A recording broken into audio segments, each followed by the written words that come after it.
있어서 국내 칼국수를 즐기는 분이 많은데 그 칼국수에 들어가는 바지락의 30%가 북한산입니다. 이 30%의 북한산을 반입을 중단하면 어떻게 되느냐. 이 업체는 중국을 통해서 수입을 해오게 됩니다. 중국이 북한산을 중국 업체가 가져오고 또 중국 업체를 통해서 수입해서 수입은 변함이 없는데 가격이 오르게 됩니다. 교역도 마찬가지입니다. 이제 개성공단이 목숨이 경각에 달렸습니다. 북은 남이 스스로 철수하기를 지금 압박하는 형국이고 남은 북이 끊어주기를 바라는 형국으로 몰리고 있습니다. 그런데 지금 이 개성공단은 국내 남북 간의 프로젝트일 뿐만 아니라 국제사회가 날카롭게 주시하고 있습니다. 이 개성공단은 한반도 평화의 한 기준점으로 되고 있습니다. 개성공단 사업이 중단되면 국제사회의 우려가 커질 것이고 국가 신인도에도 즉각적인 악영향을 미치게 될 겁니다. 우선 한 가지 제안하면 그 인천 지역에 대북 위탁가공 교역업체들이 지금 굉장히 충격을 받고 호동되고 있을 때 당에서 그 위탁가공업체와 교역업체들의 긴급 대책 간담회를 그분들을 초청해서 그분들의 목소리를 듣는 게 필요하다 이렇게 생각하고 끝으로 이 천안함에 대해서 내일 발표가 저는 결정적인 증거, 완벽한 증거가 제시돼야 한다고 봅니다. 그리고 국민들이 제기한 갖가지 의혹, 어뢰이한 피격이라고 할 때 그것을 앞뒤를 완벽하게 입증할 수 있는 그 논리적 완결성 이 부분에 대해서 정부가 제대로 설명할 수 있어야 한다고 봅니다. 투명하게 그 갖가지 제기되는 의문점과 의혹에 대해서 설명할 수 있어야 된다.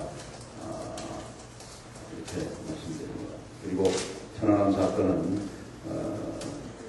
과연 정부 말대로 북의 소행이라고 추정할 때 이것은 남북 상호 증오의 산물입니다.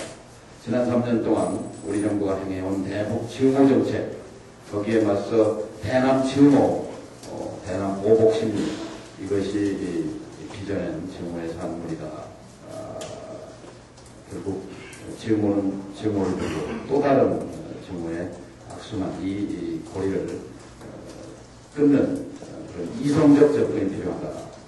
민주당으로서는 천안함 사건에 관해서 정부가 냉정하고 이성적으로 접근해 줄 것을 촉구해야 합니다. 이상. 어제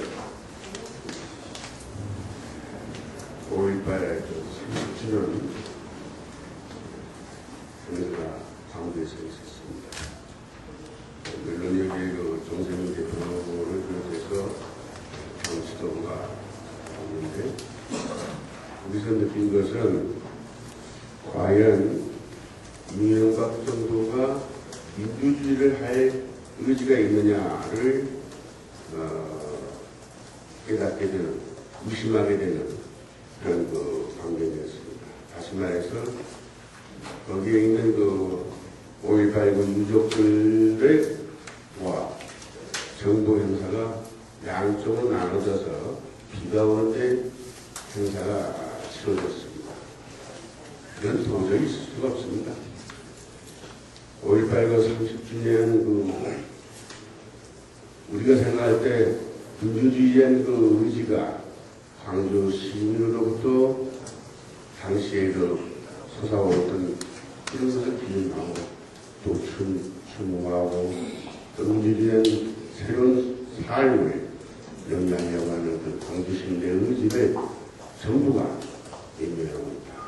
다시 말해서 5.18에 대한 가치를 수동하고 있다는 것을 그대로 어제 드러냈습니다. 그럼 과연 뭘 말하는가? 이것은 이명박 정부가 민주주의와 정반대 방향으로 가고 있지 않는가. 이것을 의심하지 않을 수가 없습니다. 따라서 우리가 이런 것을 감으로만 알 게 아니고 이제는 확고하게 이 이명박 정부는 독재의 길을 가고 있다, 반민주의 방향으로 가고 있다고 하는 것을 우리는 확실히 인식하고 여기에 대한 강력한 민주화운동, 제2민주화운동을 할 수 있는 그런 위원과 그런 행동을 우리가 갖춰 나가야 되지 않는가 하는 것을 느끼고 왔습니다. 이제 분이 말씀하신 바와 같이 천연함 사건도 마찬가지입니다. 이 천연함 사건은 그렇게도 지방자치선거가 끝나고 난 후에 발표를 해야 하라. 또한 정확한 내용을 발표하기 전에는 우리 야당과의 정권을 공유하라. 요구를 했습니다만 정부가 일방적으로 오늘 외부에 있는 대사들한테는 사전에 분표를 하고 우리 야당, 제2야당이 야당을 비롯해서 야당 인사들한테는 대표들한테는 내일 아침에 시간에 쫓기는 시간에 신용을 하는 그런 정신을 밟아서 내일 발표를 합니다만 참으로 기가 막힌 문제입니다.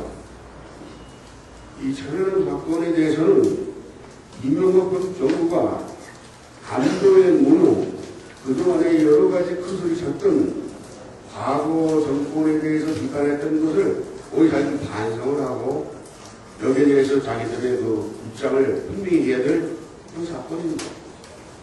그런데 그와 같은 반성을 하기는커녕 지방자치 선거와 이상한 방향으로 연계시키려고 하는 그러한 의도가 있다 라고 생각을 들어서 우리는 여기에 특별히 경쟁을 해야 되지 않나 이렇게 생각합니다. 따라서 내일 정부의 발표가 있으면은 우리 입장을 분명히 밝히고 대통령의 사과, 관계자의 처벌, 책임 주문 이것이 내일은 반드시 나가야 된다고 생각합니다.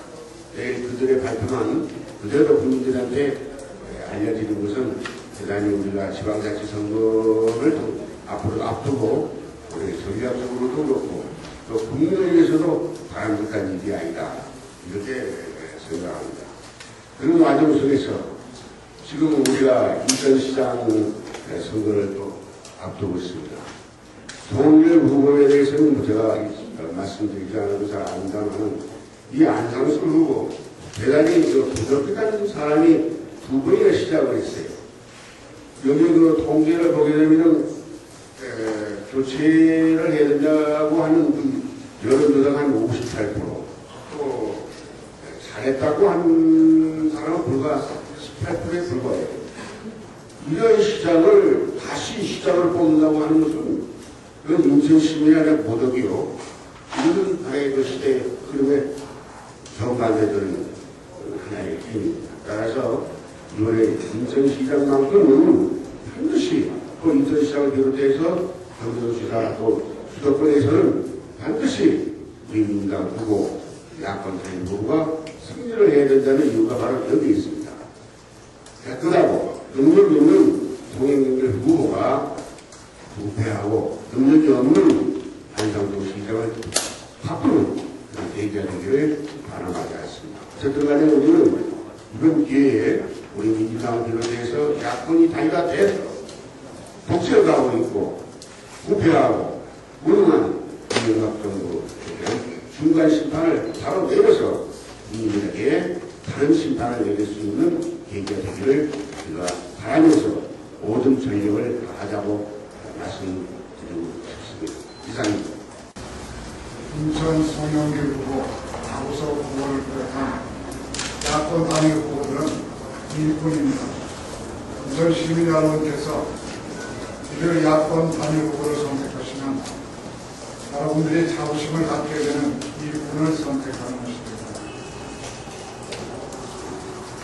어제 광주 민주화운동 기념일인 5월 18일에는 하루 종일 비가 내렸습니다. 어쩐지 그 빗물들은 다시 우리에겐 눈물처럼 느껴졌습니다.